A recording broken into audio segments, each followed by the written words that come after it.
Welcome to today's webinar entitled Taking the Pain Out of the Building Turnover Process. My name is Billy Zadek, Manager of Special Programs for APA. Just a couple of housekeeping items before we get started. The webinar recording will be posted to the APA website later today. Please visit our website at www.apa.org to register for upcoming events and to view archived webinars for continuing education credits found under the Continuous Learning tab. Professional continuing education certificates are being offered for today's program. AIA members who need their attendance reported to AIA should contact me at billy@apa.org. Those who indicated they wanted their certificate at registration and meet the requirements will receive certificates later this afternoon. All attendees are in listen-only mode. Please type your questions in the chat box and they will be answered in the order they are received. If we run out of time and we still have questions, responses will be sent directly to the person asking the question by our presenter. If you're just calling in, make sure you send me an email at Billy, B-I-L-L-I-E, @apa.org so I can send you a certificate if you would like one. The system only recognizes you if you log in. At this time, it's my pleasure to turn this over to Doug Litweiler. Lit, take it away. Well, thank you, Billy, and so much appreciate the opportunity to talk about one of my favorite topics, building turnover processes. Contents for today's session, give you a brief introduction, setting the stage on this wonderful topic. I'll talk a little bit about the TOE experiment, and whenever you see me reference TOE, I refer to that as the turnover work group. So I call this process the turnover work group program, so I affectionately refer to it as TOE. We'll talk a little bit about the topics that are discussed during the TOE program, some closing comments, and some Q&A. This is my ugly mug. Please call me Lit. I've been in the facilities realm for 40+ years, a mechanical engineer, PE, graduated from Iowa State University in the class of 1981, and I've been around the horn a couple times. So setting the stage. In preparation for this webinar, I was doing a little bit of research on how long has this turnover process been around and how long has it been plaguing the people in operations. And surprisingly, I found that this dates back way to the caveman age. And I found some artist renderings of what this cave looked like before a major renovation, and then what it looked like post-renovation. And there was some scribblings on the walls in this cave indicating that the operations team had some real issues with this turnover because it was a major project. So a little did I know that this dated back to the Stone Age, even though I had a pretty good understanding that that's probably the case, and it's been going on ever since. But now it's an opportunity to change this and provide some anesthesia to this pain that we all experience during turnover. And this is my definition of the building turnover process. It's really the orderly transfer of a building from the construction phase to the operations phase. It's a variety of definitions of turnover. This is my turnover definition, and this is the one that everybody should stick with because this is the way it actually is. So question one, this is a rhetorical question, and I'm not expecting any answers from the audience, but when does the turnover process start for your organization? Beginning of design, completion of design, start of construction, substantial completion. Typically, the answer I would expect is substantial completion, but if you were to answer it that way, you would be wrong. The answer is A, the beginning of the design. So as the project or the new building is being developed and being conceived of, that's when the discussions should start taking place on how the turnover is going to take place and start planning it at that point. If you wait until substantial completion, that's way too late, and that's why all this angst and pain occurs, and that pain lasts for a long time. So we need to search for a better way of transferring buildings from the construction phase to the operations phase. And the reason this is so painful, typically and historically, is that the team that is assembled to design and construct the building has tunnel vision. And I wanted to give you this representation of the life of a typical building you might find on any given campus. You know, depending on the type of building, the size of the building, and the complexity, the pre-design, design, construction, pre-occupancy phase, again, depending on the type of building, might last from 1 to 3, possibly 4 years. And as far as the design and construction team and the project team are concerned, that's the life of the building. And that's why that team has tunnel vision when it relates to the overall life of the building. So when you add the operational life of the building, you know, typically it might even go 75 to 100 years. That's the expected lifetime of buildings that are built. So when you see that this 3 or 4 year period during the design and construction, that represents a very minor slice of the building. And typically the process of turning the building over to operations, it needs to be much more defined, taken much more seriously, because the building is going to be there for 50, 60, 75 or more years. And the reason I really want to hammer this home, and if you take away nothing more from this webinar, I really want you to focus on this piece of advice. The turnover process must be led by a key member representing the operations team. The architect isn't going to do that for you. The designers, the engineers aren't going to do that for you. The construction team isn't going to do that for you. And the commissioning agent isn't going to do that for you, except a lot of operations team members and a lot of organizations think that the commissioning team will do this on behalf of the operations team, but they don't. If they try, they fall very short. So I really want you to understand that this is the key point of doing a proper building turnover. And it doesn't start when you're getting close to occupancy and substantial completion.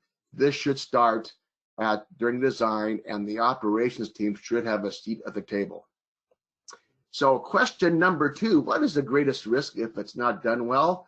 New assets suffer from lack of maintenance, added costs, foreseen problems, technicians are poorly trained, new occupants are unhappy, no one knows the details of asset warranties, and the CMMS is not complete, or all of the above. And as you can probably tell by the tone of my voice, all of these are great risks associated with improperly turnover of a building. And I could add probably about 75 more items to this list, but that would take too much time.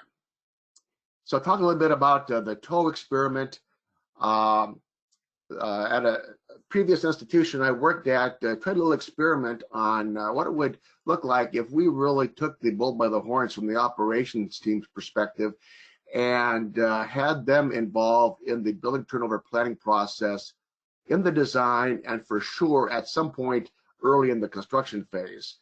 And my goal of setting this experiment in place was to take the expressions on the face of the stakeholders pre-TOW. As you can see, the 4 individuals on the left side of the screen, none of them look very happy.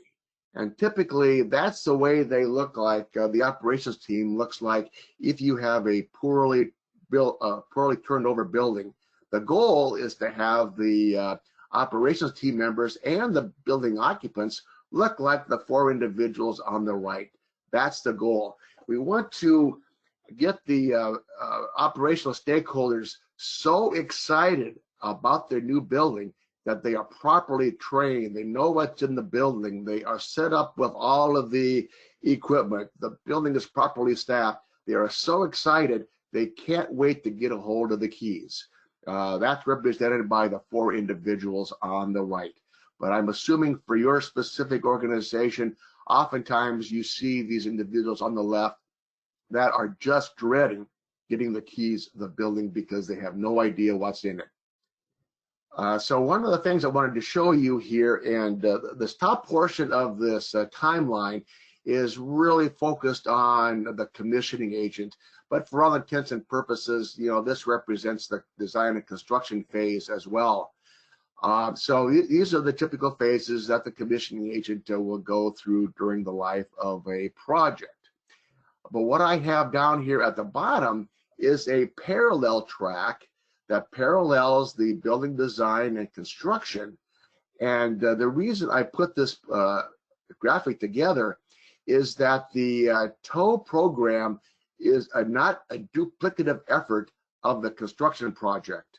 It may go along at the same time in parallel, but the focus is entirely different than the construction team. One of the pushbacks I had received is, we don't want to have these TOW meetings because we're just duplicating efforts. They discuss these things during the project meetings.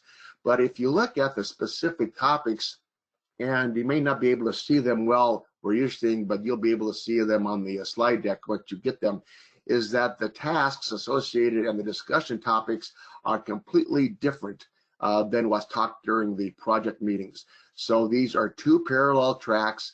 They are not duplicative. So please resist any pushback from your design and construction team that the TOW meetings are irrelevant and duplicative.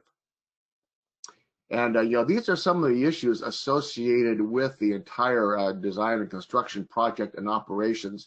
There are so many facets of building turnover, and it impacts so many people that this graphic gives you an indication of some of the topics that are germane to the TOW program, and some of these topics are discussed early on during the design phase. Some are take place early in the construction phase, and some take place later in the construction phase. But that's the key for the person that's leading this charge, to make sure that the right people are present at the right time throughout this TOW process. And here are some tips. If you are interested in pursuing this kind of arrangement, here are some tips, and you'll see this theme throughout, and I'll repeat it again. TOW should be led by a key member representing the operations team. That's absolutely critical, because the engineers, they don't know building operations. They've never operated a building. The architects don't know how to operate a building. They don't know what it takes. The commissioning agents don't know. And the construction team, they don't know. Who knows? The operations team members representing your campus. TOW should start early in the design phase, making sure that the operations team has a seat at the table during the design to make sure that the design documents accurately reflect the requirements and the needs of the operations team members. And oftentimes, there might be times when the operations team members do have a seat at the table, and the focus is putting enough words in the specifications to describe the requirements of the engineers and the construction team members. But words are cheap. Just simply by putting words in the spec and assuming the building to be turned over immaculately is a false premise. So words are cheap. It's good to have words in there so you can hold people accountable, but it doesn't mean it's going to happen that way. And as I mentioned earlier, TOW is not duplicative of the regular project meetings. What might be a requirement is that the project manager may attend these TOW meetings from time to time, because he's the information conduit from what is happening in the field to relay to the TOW team members. And sometimes the information talked in these TOW team sessions need to be delivered via the construction manager or the project manager back to the construction team meetings. But it is not duplicative, and I would challenge you to challenge your PD and C team that you are not duplicating efforts. Management support is required all the way up to the AVP. That would be my recommendation. But if management does not support this, success might be limited unless you have the ability to do this sort of under the radar, knowing that this work has to be done, these discussions have to take place, whether or not management supports it, because the building will be turned over at some point, albeit most likely not very successfully. Again, TOE is not duplicative of the regular project meetings. I'm going to repeat these things from time to time, so you come away remembering some of these key points, but it is not duplicative. Hold the participants accountable. One of the key themes throughout the TOE meetings is that there needs to be a laser focus on who, by name, is going to do what, a specific deliverable, by when. So, you know, this accountability equation is not related to the construction team, but it's related to key members of the operations team that have a stake in this process. And there's going to be some assignments that need to be made, and these assignments are time sensitive. So throughout every TOE meeting, we need to really focus on who is going to do what, by when, and hold this person accountable. Documentation, so critical. Assuming you're going to have these TOE meetings, make sure you have detailed minutes of these meetings and deliver those meeting minutes and notes and assignments to the TOE team members within 48 hours of each meeting. Because if you wait, like most meeting minutes, typically the meeting minutes are delivered 30 minutes before the next meeting. Totally unacceptable because people don't remember what was talked about. Documenting these TOE meetings is essential to the success of this program. Focus on preventing issues. If there are issues discovered during the design and during the construction phase, they need to be dealt with during that phase to prevent them from being a problem during the occupancy. It's a lot easier to prevent issues from happening than reacting to them once the building is occupied. It makes it much more difficult because the building is occupied. The new people in the spaces don't want to be bothered, and it's going to take a lot of time for the operational team members to react to these issues once the building is occupied than handling prior to occupancy. So it's always important to focus on identifying issues that might be a problem post-occupancy and handle them before building turnover. Have the right stakeholders engaged at the right time. There's a whole continuum of building operations stakeholders that need to be addressed and communicated with during the life of the construction. And there are times when some people don't have to be involved early on, but they have to be involved toward the tail end of the project. The key is by knowing which stakeholders have to be present at the right time. We don't want to waste people's time, and we want to make sure that if somebody needs to be present early in the construction phase to talk about an issue, that person has to be present then. So it's incumbent upon the TOE leader to have a sense on who needs to be involved in these TOE meetings and when that needs to happen. Again, a TOE should be led by a key member representing the operations team. We've heard that before, so hopefully that is engaged now in your memory bank.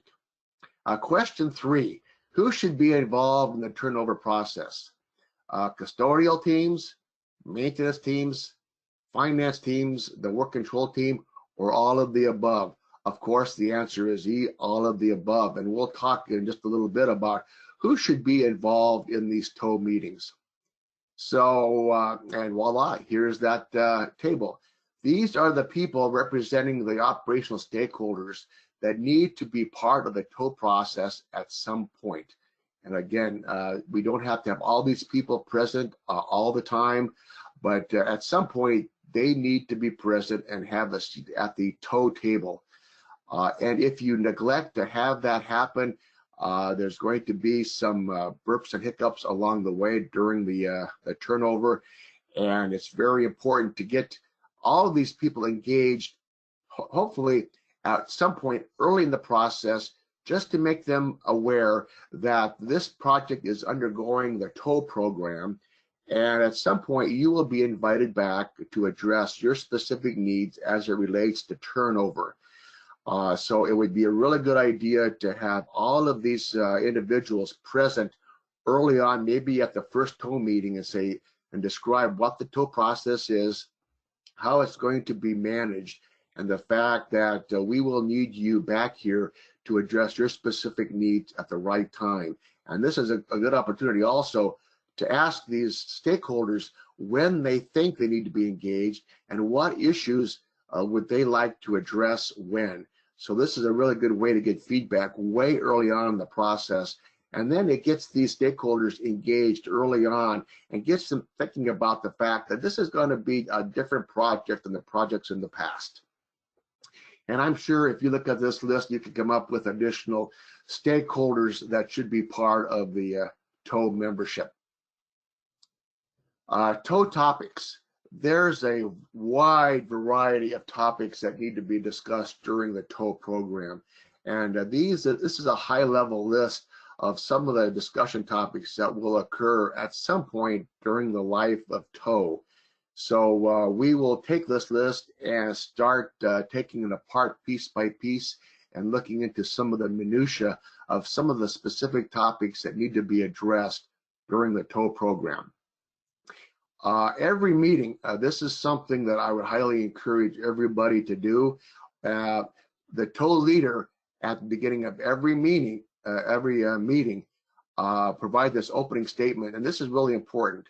I'm going to say it out loud here because I think it's really critical. Stakeholders are reminded that they are expected to bring up issues through their unit structure for issues that cannot be satisfactorily addressed through the project channels.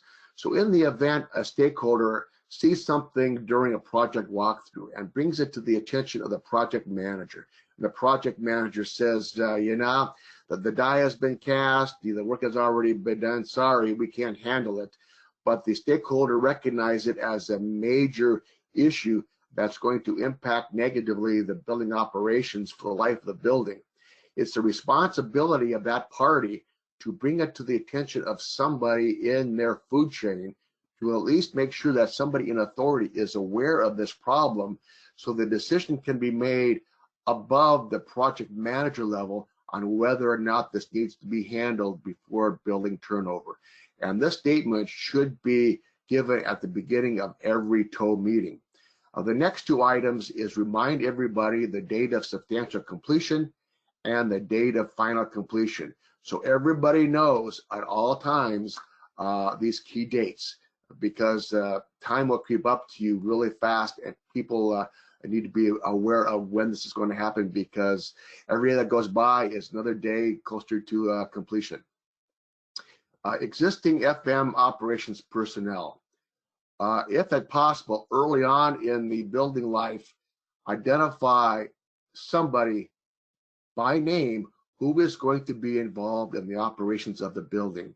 If that can be done, that's going to be very important to get these people engaged early on in the TOW process, because they're going to have a major stake in building operations, because they have already at this early date been assigned that building, and describe what their role and responsibilities and when do they need to get involved. So the earlier you can identify people by name who will be a major stakeholder in the operations of this building, make that assignment early on if you can. New FM operations personnel, new hires. Are you going to need new people hired to be able to properly operate and maintain that building? How many custodial team members are you going to need? What are their skill sets?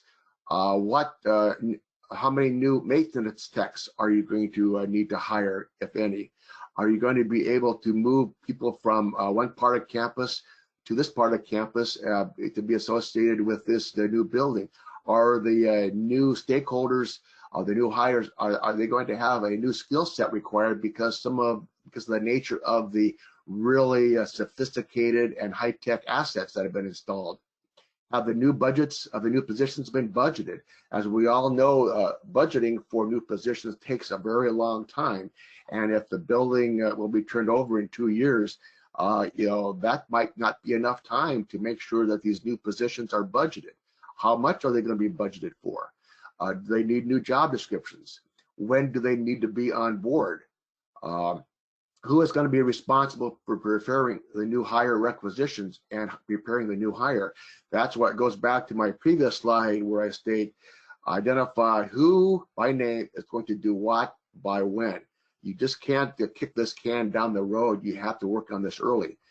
In a perfect world, this discussion needs to take place during the planning of the building because the personnel required to operate it is a big deal. And that discussion should take place even during the design phase. Project walkthroughs. This can be a real interesting issue. When, who's going to document the issues, and how is the loop going to be closed?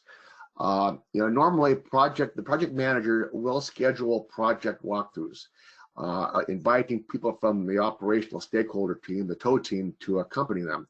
What's going to be important early on in the project is provide the expectations of the participants who will be invited during these walkthroughs. What is the purpose of the walkthrough? What are the expectations of the people that are being invited for the walkthrough? They're not going to be allowed just to sit there and complain, oh, this is another building, oh, we're going to have some more issues. I see that those valves aren't in place. We need to set the expectations of the project walkthrough participants. And what's going to happen when in the protocol is something that is identified. If something is identified, what's going to happen to that item? Who's going to document it? Who is going to close the loop on whether or not that issue that's been identified has either been taken care of or not been taken care of? If it's been taken care of, it's good to report back to the initiator that it's been taken care of. But don't forget that if for whatever reason that problem is not going to be addressed, then somebody should return back to that initiator and say, sorry, we brought it to the people's attention, the powers that be, and we're not going to address it. Close the loop, critical. One of the things that I know everybody should be aware of is that the custodial waste and recycling effort is so critical in a building.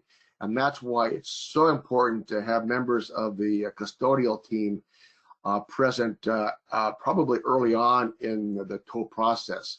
One of the issues is what containers are going to be used, the waste receptacles are going to be used. Is it going to follow the campus standard, or are new containers going to be purchased?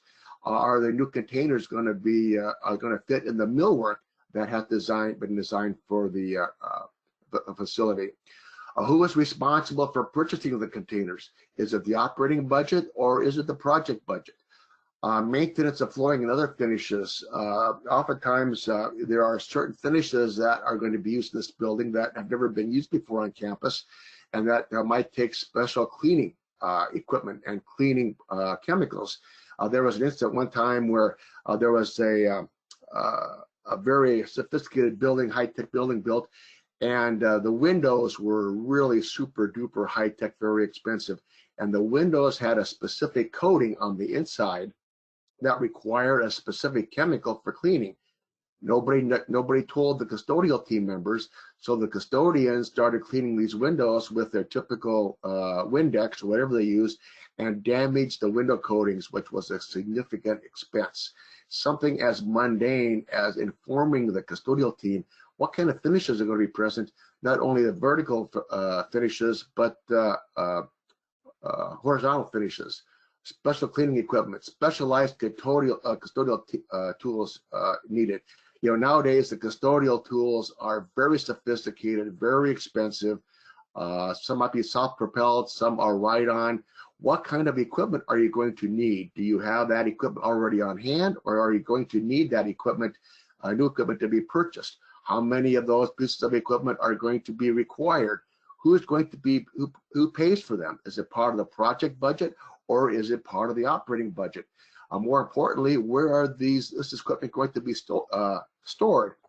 Was the building designed with enough custodial storage space to house not only all the equipment, but the supplies that are going to be along that be needed for that building? Storage of equipment pre-turnover. As everybody knows, the custodial team is involved potentially weeks before the building is turned over to start doing preliminary cleaning. They are going to need a lockable space where their equipment needs to be stored, and it needs to be done prior to substantial completion. Has that been addressed? Roll around chairs. There needs to be some sort of conversation between the custodial team and the people that are purchasing the furniture. We want to make sure that the furniture that might have roll around wheels are not going to damage the new flooring surfaces. Asset management program. This is so critical, and often this can is kicked down to the road until after substantial completion, and then people realize, well, gosh, we don't have a full and accurate accounting of all the assets. So therefore, our CMMS is worthless because we can't write a work order to that specific air handling system because it's not in the system. So the default position is, well, let's just put the building in the system, so at least we can capture a work order that's created to associate with that building. But that really doesn't help because you can have this 2-year gap where somebody is working on the building asset inventory and building tagging. So during that 2-year interim, there's a 2-year gap in data associated with the CMMS. And more importantly is that the PM programs for all of these new assets need to be plugged into the CMMS. And the goal, I'm going to highlight this. The goal is that the first PMs need to put in the system and need to start coming out the day the building is turned over. Not a month later, not 3 months later, not a year later, but the day the building is turned over. And if you don't do that, you are putting some of the building assets at risk, and especially the building efficiency. Because if you don't start PMing these new critical assets right out of the chute, you're always going to be playing catch up relative to energy management. Plan to complete a physical inventory and tagging exercise of the assets. Don't rely on the asset list provided by the contractors. Everybody has this false sense of security that we put in the specs that the commissioning agents are required to provide the stakeholders with the list of building assets. But I could guarantee you that the commissioning agents are not going to deliver this information in a way that is suitable for upload into the CMMS. Because the commissioning agents, their responsibility is not maintenance of these assets. They are just there to make sure that, okay, we have an air handler and it works and it provides the airflow it needs. You need to rely on somebody that is trained in the asset inventory to make sure that the nomenclature of all these assets is consistent with the rest of the campus buildings.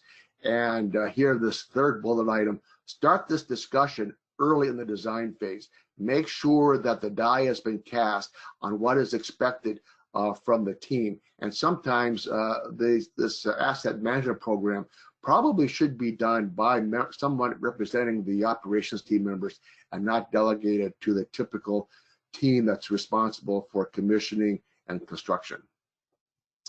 Asset management program development, capture and select the right O&M manuals. Oftentimes, the commissioning agent is responsible for collecting the O&M manuals and turning them over en masse to the operations team members. You have many megabytes of PDFs. But what happens is that those are typically not segregated to address the specific asset they are associated with. It's our recommendation that the O&M manuals need to be parsed out such that that particular section of an O&M manual for that particular humidifier needs to be pulled out and uploaded into the CMMS appended to that specific asset. It's not good enough just to get all of these O&M manuals and then feel good about, hey, we have all these O&M manuals. Guaranteed that it will never be looked at if they are just delivered in mass. The final parking spot for these O&M manuals is in the CMMS, not in a certain drive somewhere or in a certain folder. And this process cannot be delegated to the building commissioning team. That's not what they do. They might say they do it, but trust me, they don't do it. FM operations team training. It's really critical to have an airtight operations team training, not only for the maintenance technicians, but for the custodial team, for access control, whoever needs to be trained on these really new sophisticated assets in the building. And what I would highly recommend, and this can be put in the spec, is that make the point that high quality training is an expectation. So the operations team members reserve the right to veto anybody that the contractor picks to do the training. We cannot allow a new hire in the contractor that has no knowledge about the asset they are about to do the training on to do the training. The training needs to be done by somebody familiar with that asset that has some level of expertise. You can't just rely on somebody who happens to be a warm body. And I know all of you probably know this already, but what happens oftentimes is that it's time for training. So the contractor tells the project manager, okay, this is a Monday. We are ready to start training, and we're going to schedule the first training session tomorrow. And we expect everybody that needs to be there to be there. That is absolutely unreasonable. You need to put in your specification a requirement that we will only allow training, this is an example, we're only going to allow training on Tuesdays, Wednesdays, and Thursdays between the hours of 9 a.m. and 11:30 a.m. and 1 p.m. and 3 p.m. and a prior notice minimum of 2 weeks is required. So the contractor can no longer be allowed to just bring this training session on the operations team. And it's also very important that before the training is even scheduled, the contractor needs to provide some sort of syllabus for approval by the key member of the operations team. We need to know what the individual is going to be training us on, what the scope of training is going to be, and that's going to be available for approval.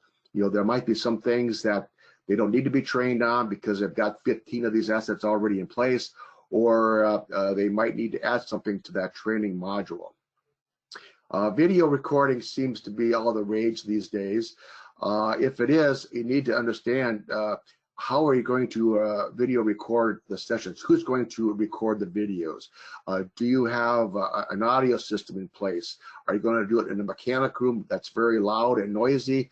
Are you going to have a conference room where the training is going to be taking place? Because I don't think I've seen very often where anybody ever goes back to the recordings of these training events because they were done so poorly, or more importantly, nobody knows where the recordings are. And make attendance at these training events mandatory. That's why you need 2 weeks in advance notice. And it should not be up to the individual technician, do I want to attend or not? This is the time to attend.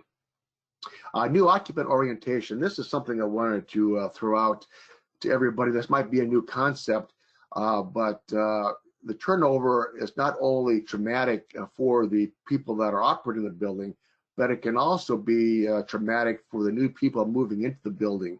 So to the extent it can happen, I would highly encourage the development of a new occupant orientation program, which allows people that will eventually occupy that space to take a tour of the space, to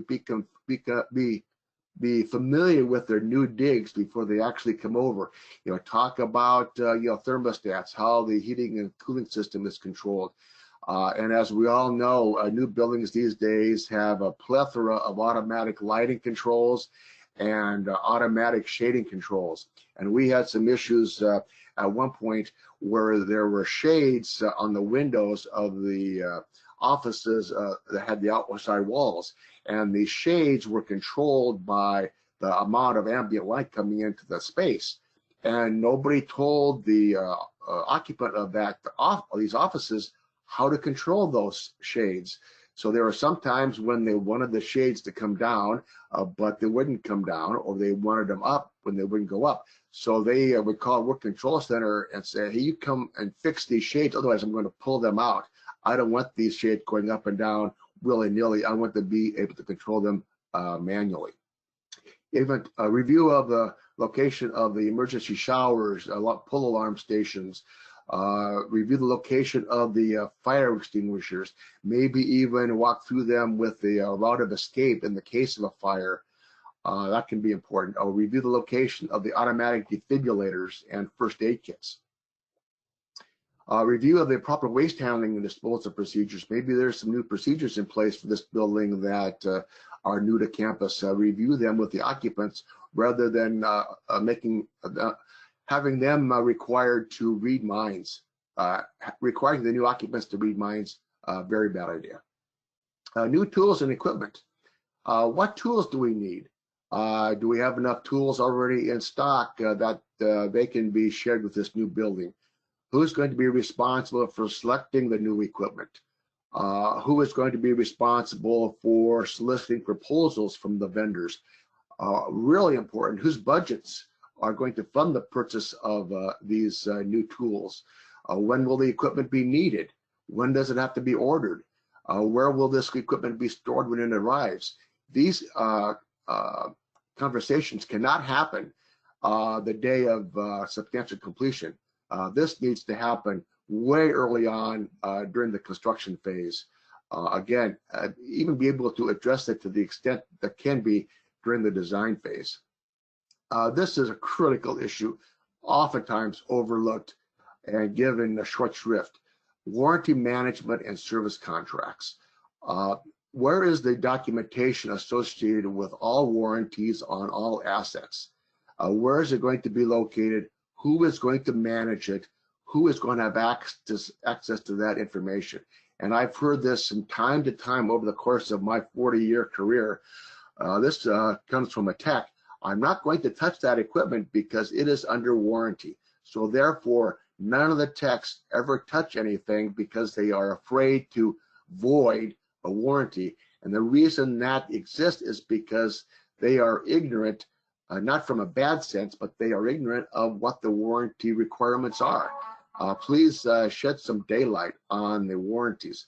Are there any assets covered by service contracts? Oftentimes, the engineers and architects will think they're really clever by saying that, you know, this new asset, new piece of equipment, because it is so unique to the campus, we are going to require the contractor to purchase a 5-year service contract on this particular asset.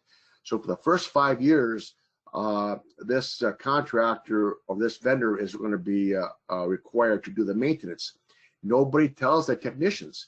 So from day one, that technician assigned to the building might start maintaining this particular asset. It might not do it correctly, or they might be buying very expensive equipment, which was already covered under the warrant or the service contract.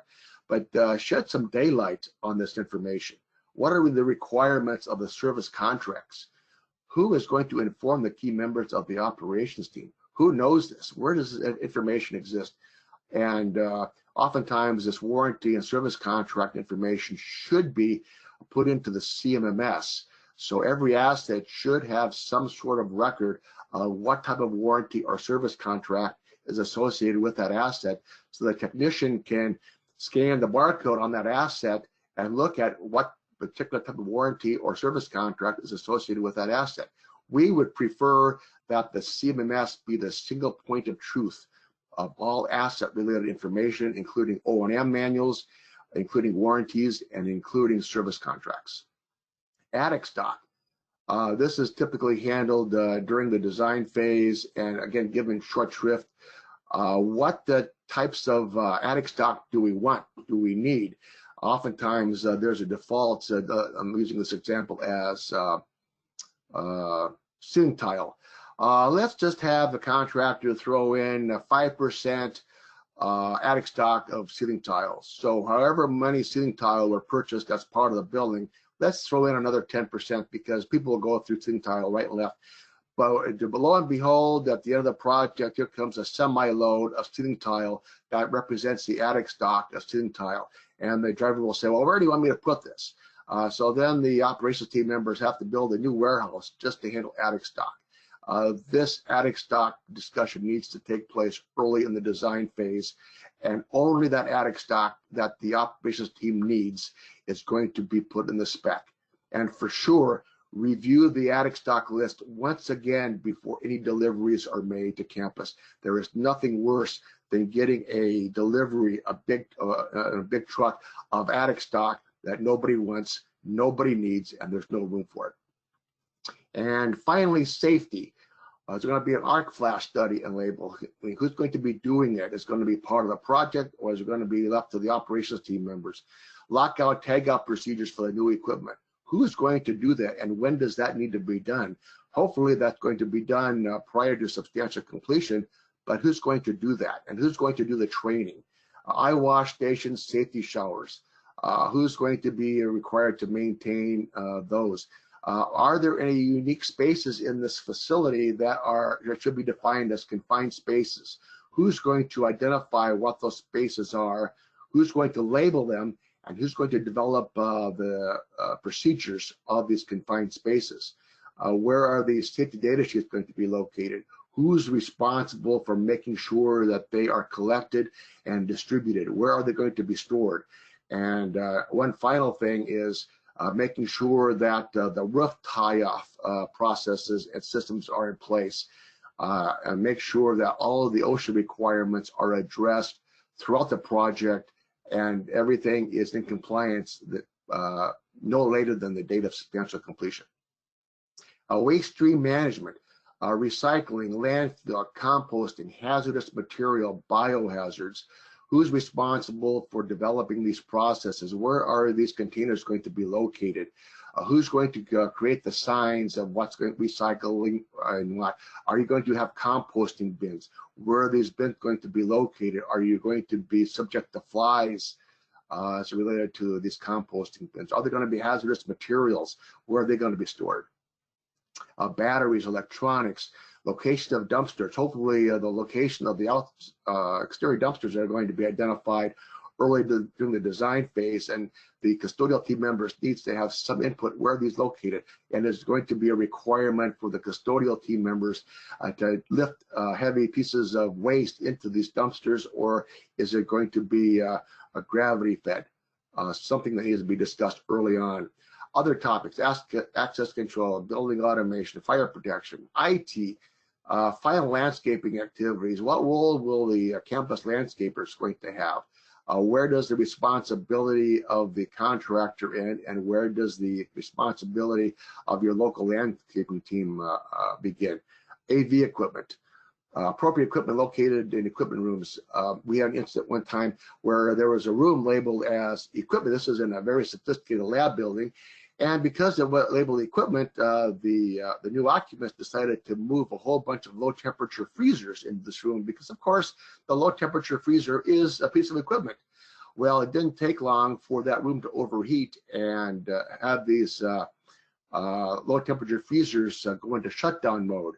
So the tow team and the building occupants should be in cahoots on what types of equipment can go in rooms labeled as equipment.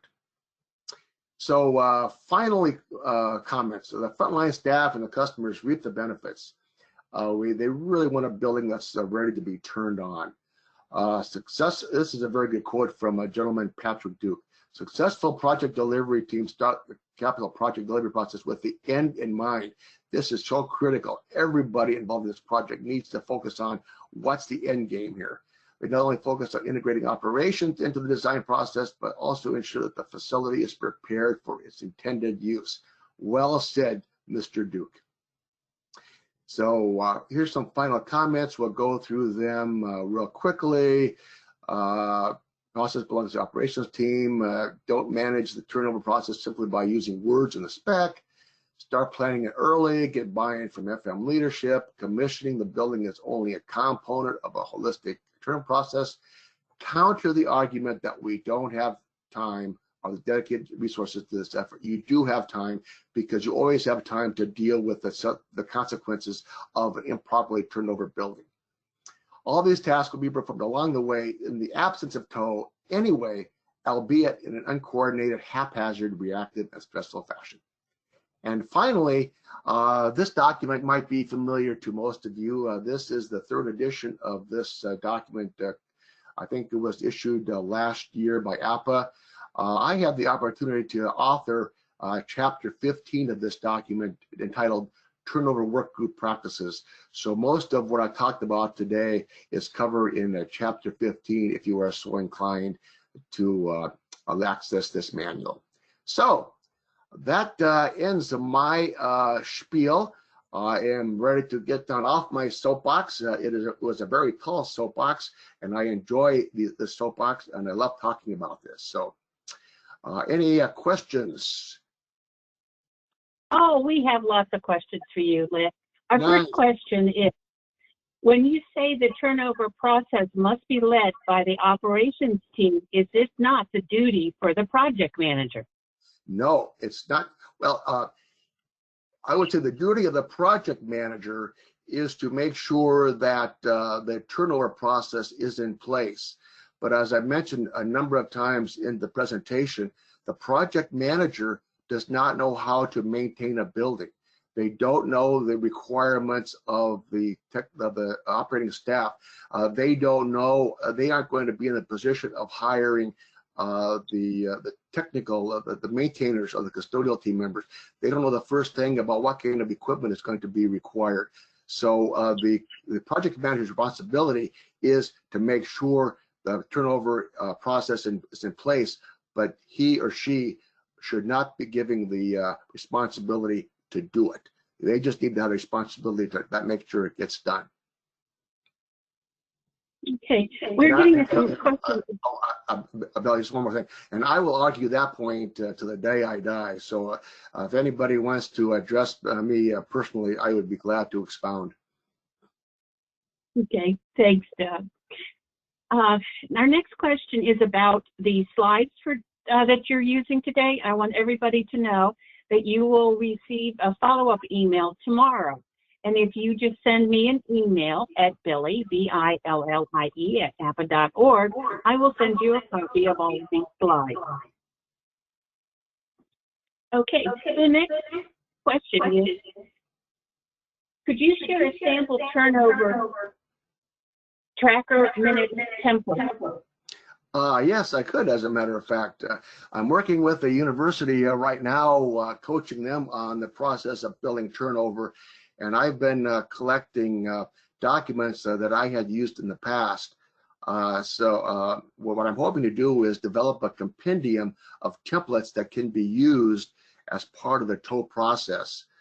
So if this individual would want to reach out to me, and I'd like to address some of his specific needs and what templates he would like to have access to if he were to go forward with a similar tow program, I'd love to visit with them. But yes, I am collecting those type of templates.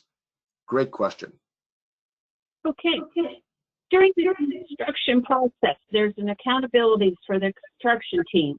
Relevant to the facilities group, relationships typically stay with the equipment suppliers, who are typically better versed in maintenance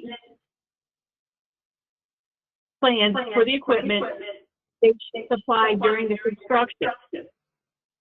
Any thoughts or experience on having these suppliers be involved with the tow group, especially at the start of the process, such as the design phase? Well, it's going to be very critical to make sure that all the assets are being maintained properly. The vendors can definitely be a major resource in helping the resource or the tow team develop a preventive maintenance program for these assets. But one of the things that's really critical is that a lot of the O&M manuals do not do a very good job of really delineating what needs to be done PM-wise for a given asset over a certain period of time. O&M manuals are not very good at that. So I do have alternatives to leveraging the vendor and the O&M manuals, and I would love to be able to take this offline and describe what I'm talking about. But they definitely are a resource, but it needs to be qualified on whether or not those that vendor and the information that vendor or the manufacturer will be providing is really a good practice for that particular asset, considering that they may have similar assets in other buildings or of identical nature. You don't want to develop a special PM program for an asset that's common across the campus. So, but I'd love to go have that conversation offline. Okay, I'll get that information over to you. There may be pushback from AEC about working with TOW. Do you know, for instances, when TOW is included explicitly in the RFI or RFP, so the AEC know that they must engage with TOW if the air proposal wins? I have not. Well, I left the organization before this TOW process was actually codified, and I have not seen it written into the RFI or RFP, but it should definitely be, and I would highly encourage that. And if somebody is interested in what kind of wording should be put in that, I would love to work with them on that, because that is a really good point. And in my estimation, the AEC team should be just falling all over themselves on the help that the turnover process can do for them. It takes a big load off of their table. And the teaming between the two can be really awesome.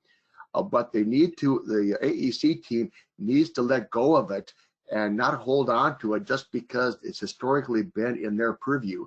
But they should be happy to turn this turnover process to the operations team. They should love it. But I'd love to work with somebody on how to properly word something in an RFI or RFP. Okay, thank you. We have time for a few more questions. We're not going to get through all of our questions. I just want to let people know that Doug will reach out to you to answer all the questions that we did not get to. Oh, Billy, I forgot to mention that each question I answered is it's $50. So I just wanted to put that in the group. But okay. Next question.